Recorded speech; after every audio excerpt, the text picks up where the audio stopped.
Hello guys, welcome to my channel. In this video, pag-aaralan natin kung paano mag-divide ng polynomials.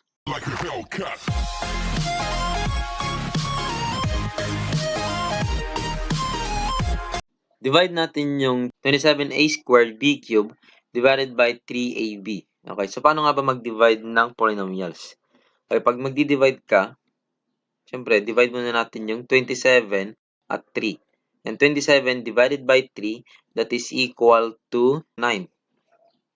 Paano naman natin di-divide tong a squared sa a? So, ang gagawin natin, pag-subtractin lang natin yung exponent nila. Kung sa multiplication, pag-a-addin natin yung exponent, dito sa division, magsusubtract naman. So, that is 2 minus 1 and that is equal to 1. So, yan ay magiging a na lang yan. So, yung exponent niya is 1. O kahit di natin ilagay, automatic, may 1 doon. Next, b cubed divided by b. So, 3 minus 1, that is 2. So, that is b squared. So, yan na yung sagot. Next, 21x cubed minus 9x squared plus 24x divided by 3x. Okay, so 21 divided by 3, that is equal to 7. Then, yung x, 3 minus 1, that is 2. So, that is 7x squared. Then, minus 9 divided by 3, that is 3. Then, yung variable, so 2 minus 1, that is 1. So, x na lang yan. Then next, 24 divided by 3, that is 8. That is positive 8. And then yung variable, yung x, so 1 minus 1 is 0. So, makakancel lang yan. So, ito na yung sagot. 7x squared minus 3x plus 8. Next, 2x squared plus 8x plus 5 divided by 3x plus 2. So, dahil dalawa na yung denominator, 3x plus 2 na yun. So, ibang step naman yung gagawin natin. So, divide lang natin siya na parang ganito. 3x plus 2. Then, yung numerator sa loob, that is 3x squared plus 8x plus 5. So, divide natin sila isa-isa. 3x squared, divide natin sa 3x. And that is, 3 divided by 3 is 1. And x squared divided by x, that is x. So, yung x, itapat natin sa may katapat ng x din. And then, x times 3x, that is 3x squared. And x times 2, that is positive 2x. So, ganyan yung maging itsura niya. Subtract natin to. So, 3x squared minus 3x squared, that is 0. Then, 8x minus 2x. 8 minus 2, that is 6. So, 6x. Okay, then bring down 5. Ito. Bring down 5. Okay, so what's next? Divide natin yung 6x sa 3x. And 6 divided by 3, that is 2. So, that is positive 2. Then, x divided by x, so 0 na yan. Then, 2 times 3x, that is 6x. And 2 times 2, that is 4. So, plus 4. Subtract natin yan. So, 6x minus 6x, that is 0. And 5 minus 4, that is 1. So, may remainder siyang 1. And ano yung quotient? That is x plus 2. So, that is equal to x plus 2 plus, dahil may remainder, that is 1 over, kunin natin yung 3x plus 2. 1 over 3x plus 2. Next, 8x cubed plus 20x squared plus 5x minus 6 divided by x plus 2. So, gawin din natin ginawa natin kanina. So, that is 8x cubed plus 20x squared plus 5x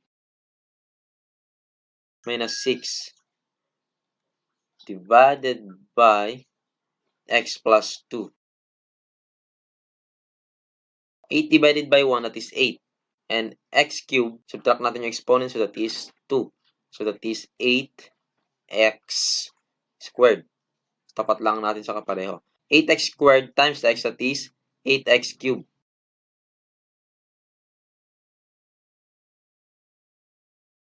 Then 8x squared times 2, that is 8 times 2, that is 16. So plus 16.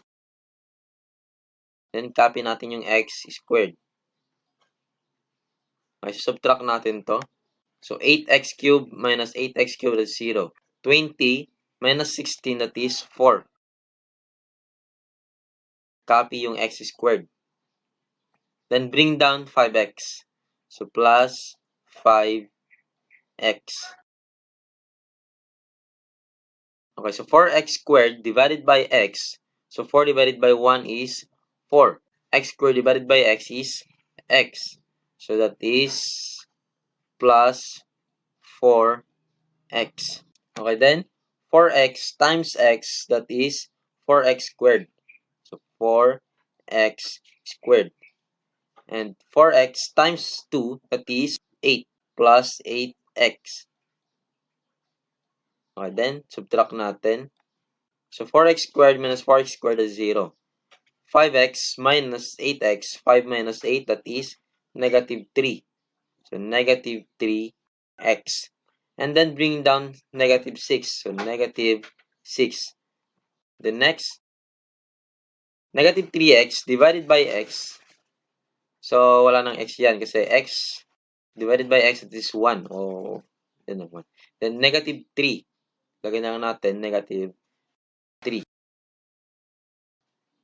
And negative 3 times x, that is negative 3x. And negative 3 times 2, that is 6.